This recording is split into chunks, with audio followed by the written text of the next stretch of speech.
براہ راست جڑی ہوئی ہے. آپ جو یہ، اور آپ کو سمجھ بھی آئے گی کہ آپ یہ جو اغوانیوں کو نمک حرام کے طعنے دیتے ہیں، اور اغوان پختون کو، اغوانس کو بیسکلی، اور آپ ان کو کہتے ہیں انہوں نے ہمارے لیے ہماری قدر نہیں کی، ہم نے ان کو پناہ دی، اور ان کے کیا گلے ہیں آپ کو یہ بھی پتا ہونے چاہیے. ٹھیک ہے، ان کے بھی گلے ہیں. وہ کہتے ہیں ہم آپ کے لیے لڑے، ہم نے رشیا کو وارم واٹرز تک رشیا نے پہنچنا تھا نا، کراچی سٹیل مل انہوں نے اسی لیے لگائی تھی. کہتے ہیں ہم نے رشیا جیسی سپر پاور کو آپ کے لیے روکا، اور پھر آپ ہمیں تانے دیتے ہو. پانی ہم نے ڈیم نہیں بنایا، باقی بھارت نے کتنے ڈیم بنا کے آپ کا سارا پانی بند کیا ہوا ہے. اس کے اوپر جو ہے وہ بات ہوتی ہے. تو ابھی آپ دیکھیں کہ بیٹا پانی لے کے دینا مجھے، معذرت چاہتا ہوں، گلا آپ کو پتا ہے بیٹھا ہوا ہے تو ساتھ ساتھ. اچھا، اب آپ دیکھیں کہ یہ جو ایشو ہے، کیا اس کو ایک دفعہ سمجھنے کی اور اس کو آپ کو بھی ٹھیک کرنے کی ضرورت ہے. میرا 11 سالہ تجربہ ہے اس right at the heart of this conflict, اس لیے میں پہلے بھی اس چیز کا اظہار کر چکا ہوں. لیکن شاید اس وقت اتنا بڑا پلیٹ فارم میرے پاس نہیں تھا، اتنی زیادہ آواز نہیں سنی جاتی تھی جتنی اب سنی جاتی ہے. تو میں اس لیے ایک دفعہ پھر اس مسئلے کو بھی اجاگر کرنا چاہتا ہوں موجودہ صورتحال کے حساب سے. آپ کا جتنا بھی افغانستان اور پاکستان کے اوپر جو بارڈر بیلٹ ہے، ڈیورنٹ لائن کہہ رہے ہیں، بارڈر بیلٹ کہہ رہے ہیں، اس کے اوپر جو ہے آپ دیکھتے ہیں کہ اس کے اوپر آپ نے فینسنگ کی، وہ فینسنگ فیل ہو گئی. اس کے بعد آپ نے کیا کیا جناب کہ ابھی آپ نے آپریشن لانچ کر دیا دوبارہ سے. F-16 بومبنگ کر رہے ہیں، JF-17 بومبنگ کر رہے ہیں. اس کے بعد گراؤنڈ آپریشنز لانچ کر دیے جائیں گے ہمیشہ کی طرح سے. آپ کو لیکن پھر بھی فالٹ لائن وہی رہے گی، فالٹ لائن فل نہیں ہوگی. ایڈ ہاک مسئلہ آپ حل کرنے پہ اس طرف جا رہے ہیں دوبارہ سے. پھر آپ کو ان کو بھگائیں گے کسی سائٹ کے اوپر، یہ کچھ 1-2 سال ریسٹ کر کے دوبارہ واپس لانچ ہو جائیں گے. کیونکہ ان کے پاس کوئی پرماننٹ حل تو ہو ہی نہیں رہا ان کے مسئلے کا. مسئلہ ہے کیا؟ مسئلہ ہے جناب ڈیوائیڈڈ ٹرائبس کا. آپ کے پورے بارڈر کے اوپر دونوں طرف، ادھر بھی اور ادھر بھی، ایک ہی قبیلہ ہے، ایک ہی فیملی ہے. اس کے 2 حصے ہیں، کچھ افغانستان میں کچھ پاکستان میں. فریکوینسی جو ہے وہ فرق ضرور ہے. مطلب ایک طرف 30% ہے، ایک طرف 70% ہے، ایک طرف 50% ہے، ادھر بھی 50% ہے، 20-80% ہے. لیکن تھرو آؤٹ ڈیوائیڈڈ ٹرائبز ہیں. ایک بھائی ادھر رہ رہا ہے، ایک بھائی ادھر رہ رہا ہے. آپ نے کیا حل نکالا؟ آپ نے باڑ لگا دی جی. آپ نے کہا جی ہم بایو میٹرک نظام کے تحت ان کی آمد و رفت کریں گے، وہ بھی آپ نے بند کر دیا. کیوں؟ آپ کو لگتا ہے دہشت گردی، اسمگلنگ جس کو وہ تجارت کہتے ہیں وہ چل رہی ہے. اس کا آپ نے حل نہیں نکالا.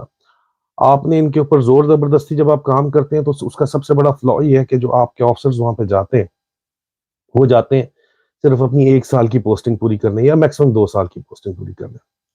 ان کی پریورٹی جو ہے وہ لانگ ٹرم اینڈ گول نہیں ہوتا. ان کی پریورٹی اپنے ٹینیور کے اندر، اپنا ٹینیور جو ہے وہ بخیریت پورے کر کے وہاں سے نکلنا ہوتا ہے. یہ بات جو ہے وہ واضح ہونی چاہیے. اس کے بعد آپ دیکھیں کہ آپ کی جو آپ جب اس کے بعد آپریشن وہاں پہ کرتے ہیں تو آپ کیا کرتے ہیں؟ آپ کا طریقہ کیا ہے آپریشن کرنے کا؟ آپ کرفیو کا نفاذ کرتے ہیں. آپ کہتے ہیں کہ علاقے میں کرفیو لگ گیا. ہر علاقے میں تو وہاں موبائل سگنل بھی نہیں ہے کہ کسی کو پتا ہو. اور دوسرا، انگریزوں کے زمانے سے ابھی تک انہوں نے اپنے گھروں میں بنکرز بنائے ہوئے ہیں. جب وہ گھر نہیں چھوڑتے، اپنا راشن بنکرز میں پڑا ہوتا ہے، گھروں کے اندر تہ خانے، ان کے اندر وہ گھس جاتے ہیں پوری فیملی. آپ ایریل بمبارمنٹ کرتے ہیں، آپ پوری رات آرٹلری بمبارمنٹ کرتے ہیں، اگلے دن آپ پورا گاؤں کارڈن کر کے اس کے اوپر چڑھ جاتے ہیں. یہ طریقہ، کیونکہ آپ کو ظاہری بات ہے اگر آپ یہ نہ کریں، فل فورس کے ساتھ نہ جائے تو سنائپر فائر آتا ہے، آئی ڈی آتا ہے، وہ پھر بھی آتا ہے لیکن آپ کے نقصان بہت زیادہ ہوتا ہے. اس لیے آپ فل فورس سے جاتے ہیں، وارننگز دینے کے بعد کہ علاقہ خالی کر دو. آئی ڈی پیز آپ بناتے ہیں، انٹرنل ڈسپلیس پیپل بناتے ہیں.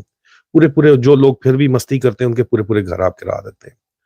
لیکن جو آپ ساری رات آرٹلری بومبنگ کر رہے ہیں اور اتنا ہیوی فائر پاور یوز کر رہے ہیں، کیونکہ آپ نے تو صرف 2 سال کا، آپ کا کمانڈر سال کا اپنا دیکھ رہا ہے، اپنی رپورٹ تک دیکھ رہا ہے. مائنڈ مت کیجیے گا، یہی بات ہے، وہ اپنی رپورٹ تک دیکھ رہا ہے. مجھے آرڈرز کیے گئے، میں نام لے کے ثبوت کے ساتھ بھی کسی بھی عدالت میں جا سکتا ہوں.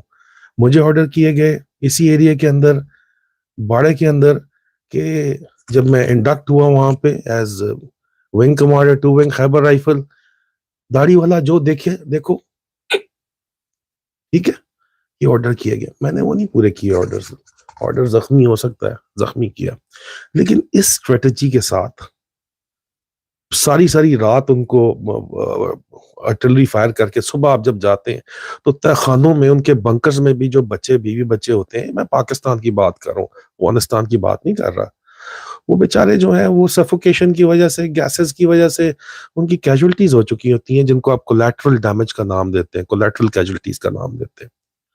آپ ان کو وہاں پہ ویپنز جو ہے وہ چیک پوسٹ بنا کے سیز کرتے ہیں. پختون ولی کو اگر آپ سٹڈی کریں، جس کا ان کا جو کوڈ آف کنڈکٹ ہے، code of conduct for life ہے ہمارے پختون بھائیوں کا، اس میں ویپن ان کے زیور کی طرح ہے. صرف پاکستان میں نہیں ہے، افغانستان میں نہیں ہے، پوری دنیا کے اندر یہ اسی طرح کا کلچر ہے. ویپن جو ہے وہ رکھتے ہیں، اپنے پاس رکھتے ہیں، اس کو آپ رجسٹر کر سکتے ہیں، کچھ کر سکتے ہیں، سسٹم لگا سکتے ہیں، لیکن آپ اس کو سیز کر لیتے ہیں. سیز کر کے جمع کرا دیا جاتا ہے یا بانٹ لیا جاتا ہے آپس کے اندر. آپ اس کی غیرت کے ساتھ بھی کھیل رہے ہیں، آپ ان کی جانوں کے ساتھ بھی کھیل رہے ہیں. کولیٹرل ڈیمیج پہ جس ایک گھر کا بچہ مارا جاتا ہے، باپ مارا جاتا ہے، جو آرڈرز آتے ہیں، داڑھی تو وہاں پہ پھر سب نہیں رکھی ہوئی ہے یار، اور بڑی بڑی داڑھی ہے. جب اس قسم کے آرڈرز آتے ہیں، اور میں آئی مائنڈ یو، اگر اس کے اوپر آپ بات کریں گے تو میں پھر پروف کے ساتھ آپ کو بھی یہ بتانے پہ تیار ہوں. ٹھیک ہے، یہ بات بہت دور چلی جائے گی، اس لیے ٹرائی ٹو انڈرسٹینڈ. میرا انٹینٹ یہ نہیں ہے کہ میں کوئی الزام لگاؤں، میرا انٹینٹ ہے کہ یہ مسئلہ ٹھیک ہو. آپ جب کہیں گے کہ یار کپ دو جڑا بھی بندہ ہے، ٹھیک ہے، تو انہوں داڑ والا نظر آتا ہے، اگر اس طرح کے آپ گھٹیا اور 6 قسم کے آرڈرز دیں گے تو پھر بھائی یہ، اور جب آپ آپریشن اس طریقے سے کریں گے کہ اوپر سے آپ بم پھینک رہے ہیں یا آپ ڈرون سٹرائکس کروا رہے ہیں، تو ہوتا کیا، پورے آپ کو پتا ہے باراتیں ماری ہیں ان لوگوں نے. تو پھر وہاں سے پھر جو باپ جس کا مرا ہوتا ہے، یا جس کا بچہ مرا ہوتا ہے اس کا باپ، یا جس کا باپ مرا ہوتا ہے اس کا بچہ، وہ ریڈی ریکروٹ ہوتا ہے بھائی، to be hired, readily hired to fight against the state. آپ اس کو انٹرنیشنل آئیڈیولوجیکل مرسنری کہہ لو، آپ دہشت گرد کہہ لو، یہ وہاں سے پیدا ہوتے ہیں بھائی. اور یہ آپ پیدا کیے جاتے چلے میں، آپ نے شروع کیے میں 1947 سے پہلے گورا صاحب پیدا کر رہا تھا، آپ کالا صاحب وہی پیدا کر رہا ہے سسٹم. آپ اس کو نہیں ختم نہیں کرتے، آپ اس مسئلے کو. ڈیوائیڈڈ ٹرائب کا ایشو ہے نا میرا بھائی، ایک باڑ کے دوسری طرف ہے، اور میں کس طرح اس باڑ کو، میں موقع ڈھونڈ کے میں باڑ کاٹوں گا؟ یہ ایشو ہے نا. شادیاں دونوں طرف ہونی ہے، ماتم ہے دونوں طرف، علاج کے لیے دونوں طرف جانا ہے. آپ وہاں پہ بیٹھ جاؤ جم کے کہ نہیں ہم نے نہیں ان کو جانے دینا. حل کیا ہے؟ حل یہ ہے کہ آپ کو ڈیوالو کرنی پڑے گی پاور، لوکل گورنمنٹ کو آپ کو دینی پڑے گی، جو پوری دنیا کے اندر نظام ہے. وہیں کے لوکل لوگ آ کے اپنے آپ کو لوکل رول کریں، لوکل گورنمنٹ آپ کو اسٹیبلش کرنی پڑے گی. لوکل گورنمنٹ کو وہاں کے مسائل کیا پتہ ہے، افغانستان پاکستان کے کامن یہ جو ٹرائبز ہیں وہاں پہ جو مسئلے مسائل ہیں جو ڈیوائیڈڈ ٹرائبز کے، وہ جرگے کو آفیشل سٹیٹس دے کے آپ کو. گورا بھی یہ کام کرتا تھا، لیکن گورا کیا کرتا تھا کہ ملکوں کو نیچے گھاس پہ بٹھا دیتا تھا، اور کمشنر صاحب اوپر بڑی کرسی پہ بیٹھ جاتے تھے. اس طرح ڈرامے بازی اب نہیں چلے گی، ان کو برابری کی سطح پہ جرگے کو بٹھانا پڑے گا، گورنمنٹ ریپرزینٹیٹو کو. اور یہ جو آپ نے پی ایز کو، پولیٹیکل ایڈمنسٹریٹر کو، جب ابھی ڈی سی کمشنر آپ نے لگا دیے، ان کو جو آپ نے دے دی ہے اتھارٹی 100%، نہیں، آپ لوکل گورنمنٹ آفیشلز کو کی ذمہ داری لگائیں، ان کو اتھارٹی دیں. آپ کا جو یہ حل ہے پرانا، امن لشکر بنا دو، اور ان کو سمگلنگ کی چند ٹرکس کی اجازت دے دو، اور تاکہ وہ لشکر جو ہے کھڑا ہو جائے، جو آپ کے خلاف ٹرائبز لڑیں، جو دہشت گرد ہیں ان کے خلاف کھڑا ہو جائے. وہ اپنی دشمن مرواتے ہیں، یہ میرا ذاتی تجربہ ہے. وہ اپنی دشمن داریاں نکالتے ہیں، اس سے دشمن داری بڑھتی ہے، اسٹیٹ کا کوئی فائدہ نہیں ہوتا. وہ صرف چن چن کے اپنے دشمن مرواتے ہیں، وہ کبھی بھی اسٹیٹ کا فائدہ نہیں کرتے، کیونکہ اندر سے وہ ایک ہے. ٹھیک ہے، کیونکہ یہ آپ کو بات واضح ہو جانی چاہیے کہ آپ کی پالیسی فلاڈ ہے. یہ آپ کو یہ ایشو اسی طرح صرف سالو ہو سکتا ہے کہ ڈیولپمنٹ آف پاور حقیقی معنی کے اندر ہو، حقیقی معنی میں وہاں پہ لوکل گورنمنٹ کا نفاذ ہو. افغانستان پاکستان کے درمیان میں دونوں سائڈ کے ساتھ جو بھی مسئلے ہیں، یہ اپنے خود ہی بڑے خوبصورت طریقے سے حل آپ کو نکال دیں گے. یہ آپ کے ایک فائر گولی بھی چلی تو ذمہ داری ان کی ہوگی وہ، اور یہ کام ہوتا رہا پہلے بھی. ٹھیک ہے، آپ کا جو قبیلہ ہے اگر اس کی ذمہ داری آپ لگا دیں، ملکوں کا سسٹم طالبان نے آ کے ملکوں کا سسٹم جان بوجھ کے ختم کیا، آپ لوکل گورنمنٹ سسٹم لے آؤ، لوکل گورنمنٹ کی ذمہ داری لگا دو، خود ہی اپنا بندہ الیکٹ کریں جس کو یہ چاہتے ہیں، وہ کونسل الیکٹ کریں، مناظم الیکٹ کریں، جو بھی آپ میئر کہتے ہو الیکٹ کریں، جو بھی جرگے کا ہیڈ ملک الیکٹ کریں، جو بھی کریں، ان کی ذمہ داری ہے پھر لا اینڈ آرڈر بھی ان کے علاقے کے اندر، اور اگر اسٹیٹ کے خلاف یا کسی سویلین کے خلاف کچھ بھی ہوتا ہے تو ان کی ذمہ داری، اور یہ پہلے ہوتا رہا کہ وہ آپ کے سامنے لا کے بندہ بھی لے آئیں گے، ویپن بھی لے آئیں گے، سزا آپ دے لینا، ٹھیک ہے، آپ کہتے ہیں جنگل کا قانون نہیں ہونا چاہیے، 21ویں صدی ہے، انٹرنیشنل سٹینڈرڈز ہیں، چلیں سزا آپ دے لینا، لیکن یہ ڈیولپمنٹ آف پاور کے تھرو یہ مسئلہ سر حل ہوگا، یہ اس طرح حل نہیں ہوگا جس طرح آپ ڈنڈے ڈولی کے اوپر کرنا چاہ رہے ہیں، اور آپ کا مسئلہ وہی ہے جو میں نے بتایا ہے، اس کو ایشو کو آپ کو دیکھنا پڑے گا، کیونکہ اگر آپ اس کو سارٹ آؤٹ اس طرح نہیں کریں گے تو پھر یہ آپ کی بار بار مسلسل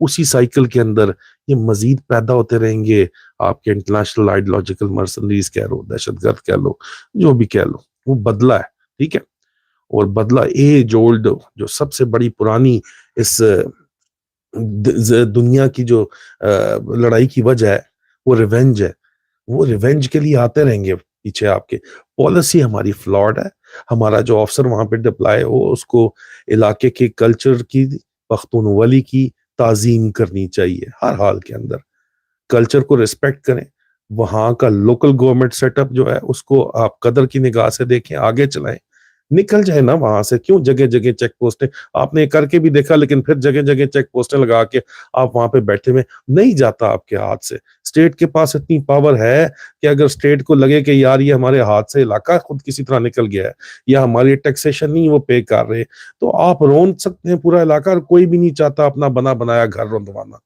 وہ آپ کے ساتھ ہی چلیں گے کیونکہ وہ آپ کا حصہ ہے، وہ رہنا چاہتے ہیں آپ کا حصہ، وہ انٹرنیشنل سسٹم کا حصہ رہنا چاہتے ہیں، آپ کی اس پالیسی کی وجہ سے آپ نے افغانستان کو بھی ناراض کیا ہوا ہے، حالانکہ ہندوستان وہاں جا کے بیٹھا ہوا ہے، ٹھیک ہے، اس پالیسی کی وجہ سے آپ نے تمام ٹرائبز کو ناراض کیا ہوا ہے، تو یہ پالیسی سر نہیں چل سکتی۔ دوسرا بلوچستان کا جو ایشو ہے اس کے اوپر میں پہلے ہی میرے ویڈیوز میں آپ دیکھیں، میں ویلاگ کر چکا ہوں، میں دا نیشن میں آرٹیکل بھی لکھ چکا ہوں، بلوچستان ہی کے ایک میجر صاحب سرونگ میجر بگٹی ٹرائب سے میرے پاس بیٹھا تھا، اس نے مجھے کہا تھا کہ سر آپ لوگ بات نہیں کرتے، آپ لوگ گولی چلاتے ہیں، بات کریں تو ہر مسئلے کا حل موجود ہے، بات ہونی چاہیے، ہر سطح پہ ہونی چاہیے، ڈسٹرکٹ لیول پہ اور تحصیل لیول تک پہ بات ہونی چاہیے، بات کے علاوہ مسئلہ حل نہیں ہو سکتا، اور ڈیولپمنٹ آف پاور ہونی چاہیے، پاکستان پائندہ باد ہی رہے گا ہمیشہ، پاکستان کو کوئی نقصان نہیں ہے، لیکن پاکستان کو نقصان ہے شارٹ سائٹڈ پالیسیز کی وجہ سے، پاکستان کو نقصان ہے اس سوچ کی وجہ سے کہ میں نے اپنا 1 سال پورا کرنا ہے، اس میں بس سال پورا کرو یا 2 سال پورے کرنے، کسی بھی طرح کرو، پورے ٹپاؤ، اپنی جان بچاؤ، اگلا مرتا ہے مارو، اور اس کو مار کے پھینکو اور بولو دہشت گرد مر گیا ہے، سر منہ کھلوانا ہے کرنا، آپ لوگ بہت زیادہ جو ہے نا ضرورت سے زیادہ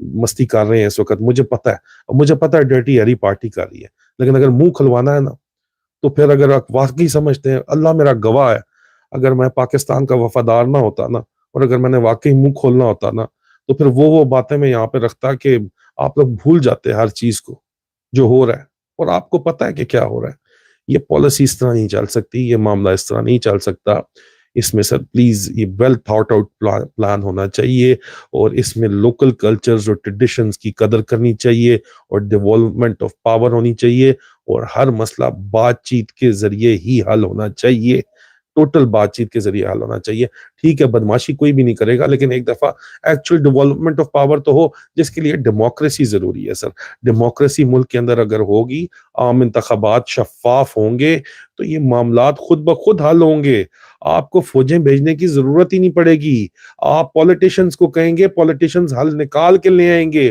کیونکہ فوجی کے پاس حل صرف ڈنڈا ہوتا ہے، ڈنڈا چلانا، پولیٹیشنز کے پاس 100 حل ہوتے ہیں، لیکن وہ آپ کہتے ہیں جی آپس میں حل کر لو، کیسے حل کر لو یار، آپ فری اینڈ فیئر الیکشن تو ہونے نہیں دیتے، آپ ڈسٹرکٹ لیول کے اوپر، یونین کاؤنسل لیول کے اوپر بھی I S I internal wing decide کرتی ہے کہ کون جیتے گا کون نہیں جیتے گا، تو کس طرح یہ مسئلہ پھر حل ہوگا؟ آپ ایک دفعہ نکلو نہ، فوج تو نکل گئی ہے نا، آپ کہہ رہے ہو نکل گئی ہے، ٹیکنیکل نکل گئی ہے، تو I S I internal wing کو بھی اللہ کا واسطہ ہے ایک دفعہ چپ کر کے بٹھا دو، کسی طرح ان کو جو ہے نا نکال دو یہاں سے، مسئلے سے یہ کانٹا کھینچ دو، free and fair election ensure کرا لو،